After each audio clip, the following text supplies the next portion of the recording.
Hi guys, it's Amanda here with Homeschool in the Rain. So you might notice, first of all, that I actually named my homeschool. My channel before was just Amanda Joan because I was not feeling creative and couldn't come up with anything. But now that I've kind of decided that I want this channel to mostly be about just homeschool things, and I'd like to post more updates about what we're doing, I thought I should give my channel a name that reflects that and what I want this channel to be about. So it's Homeschool in the Rain because we are here in rainy Washington, and more often than not it is raining, so that's what I went with. But I just wanted to come on here. I haven't really given any updates since the school year began, but things have been going great. We just finished our 17th week, so I have notes. But we just finished our 17th week of homeschool, and we've been using Heart of Dakota, which has been just what I needed this year with having a new baby and just needing things more planned out. I will not be continuing with it next year. I've mentioned before kind of why, but it has a lot more to do with religious reasons, because we're LDS or Mormon, and Heart of Dakota, the science and stuff like that just doesn't really mesh with our religious beliefs. So, and that gets more obvious in the upper levels, which my boys would be going into since they're going to be 4th grade next school year. But anyway, we just finished our 17th week. I feel like, you know, I said that we'll be switching because of the science. So I do feel like the science has been relatively light. It's mostly been using these One Small Square books. So this is the Woods one, which is what we're going over right now. And we already did the Seashore book. And they're good. I mean, they have these beautiful pictures in them. Let's see. And they're just really, really cute. But unless you're actually doing a square, you know, unless you live somewhere where you really can just go out there and make a square and do the things that the book is talking about, it's not that fun. So yes, we live in the woods, and we probably should go out there and, you know, tape off a square or whatever and go out there every day and see the differences and stuff like that. But it's just not really feasible, because it talks about the, you know, it talks about the different seasons and stuff. So that would be, we would have to have a square the whole school year and go and, you know, check out all the different things. And anyway, if you haven't read these books, you probably have no idea what I'm talking about. But I don't know, I like them, but I wouldn't use them again. I feel like it's been fine because we have added some other science in.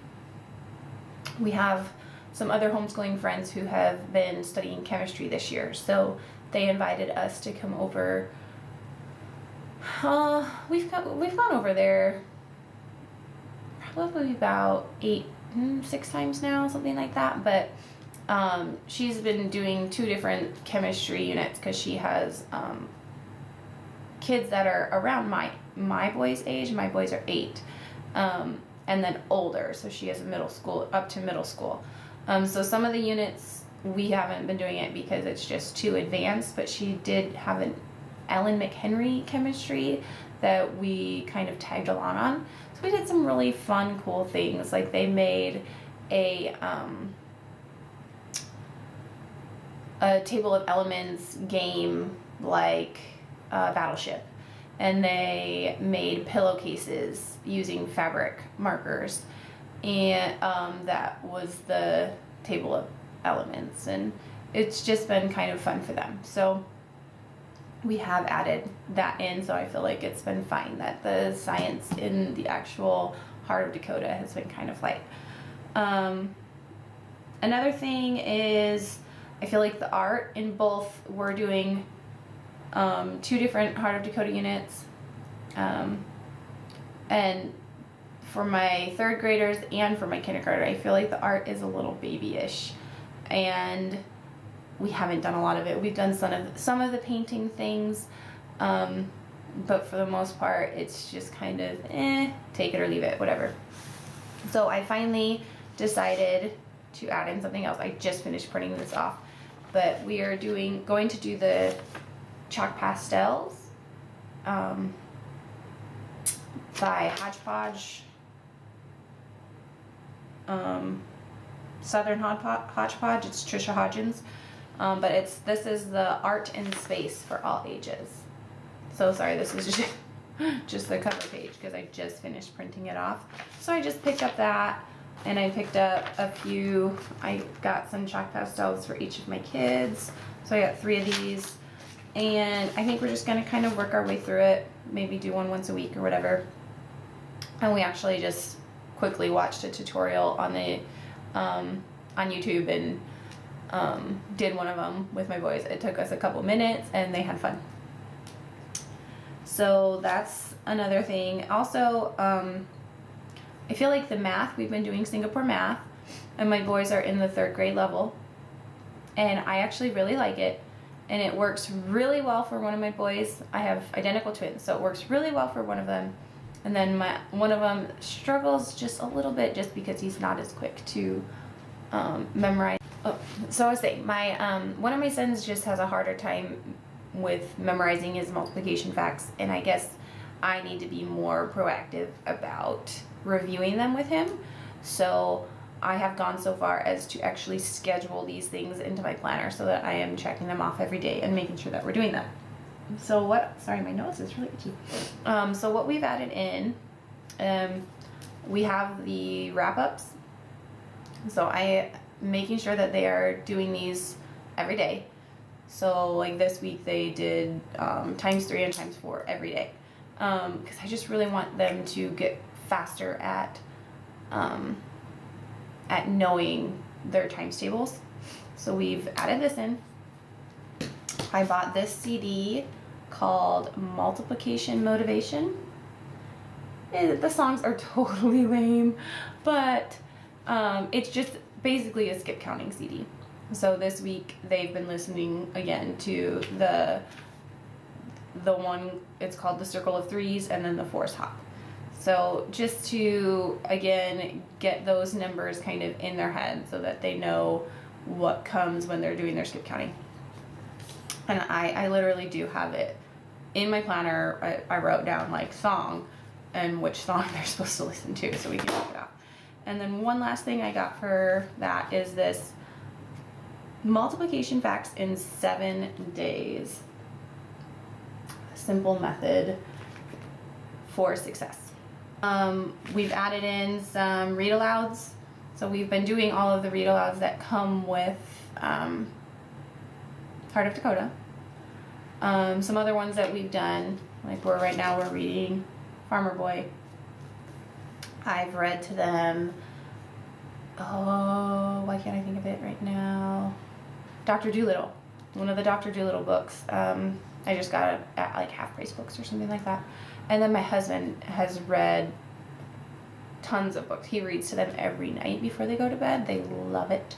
So he has read the entire Harry Potter series to them. They started that probably a year ago, and they recently finished it. He's read Chronicles of Narnia. I think they got to like they maybe have like a book and a half left. They kind of tapped out for the time being. And right now they're reading, I can't think of the name of it, but it's written by that kid from Glee, the guy that plays Kurt. It's about fairy tales. Anyway, so he's reading that right now. But yeah, they do get tons of read alouds because I read to them every day in homeschool, and my husband reads to them every night. So, and then a couple more things that we've kind of changed up or added. I did just pick up this at Costco. It's just a Sylvan learning book, 1st grade reading and math for my daughter.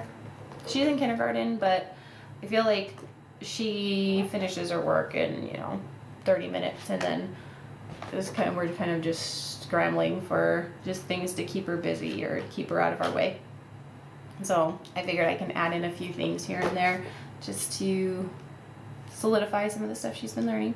And it's a little advanced, the reading, for instance, but she can use it next year. And then lastly, for our scripture study, we try to read our scriptures and pray with our kids. And we were doing it, well, every day. And we do it every day, but we have always done it at night, where we read our scriptures at night. And we usually just read like 10 verses from the Book of Mormon and then say prayers. And then my husband would read stories to them. But it's gotten more complicated now that we've had the baby. A lot of times I miss out on that scripture time and prayer because I'm nursing the baby and trying to get her to sleep. So one thing my husband has for the longest time, he has wanted to have morning prayers. And we are just awful about it. We do our family nighttime prayers, but morning prayers is so hard for us because he gets up generally before us and then he's upstairs working. And once he's working, he is focused. So he doesn't come out. And then I don't remember to bring everyone upstairs or to call him down when we're eating breakfast or something for morning prayer. So I decided, okay, New Year, we need to get up early and just have our prayer and read our scriptures in the morning. And that way it's killing two birds with one stone. We're getting the morning prayer in, and I'm not missing out on the scripture study as a family in the evening. So, and to go along with that, I bought this, which was pricey, but it's the Book of Mormon for young readers. And I really like it because as you read it, it has difficult words are written in bold, and then next to it in parentheses in a different color in green, it will define the word. So here it says hearken unto is written in bold, and then next to it says listen to and believe. So we can explain what these more difficult words are as we're reading. And then it will have, just little things in boxes. Think about this, or today try to do this, write this in your journal, or try to memorize this scripture. So we really like that so far. And we're just kind of going to start working our way through that and doing that every morning. So that is kind of my update on how homeschool has been going for the year, and I will be posting more regular updates, I think, and just more things about what we're doing and how our day looks and stuff like that. So if you have any questions or anything like that, let me know, but I'll talk to you later. Bye.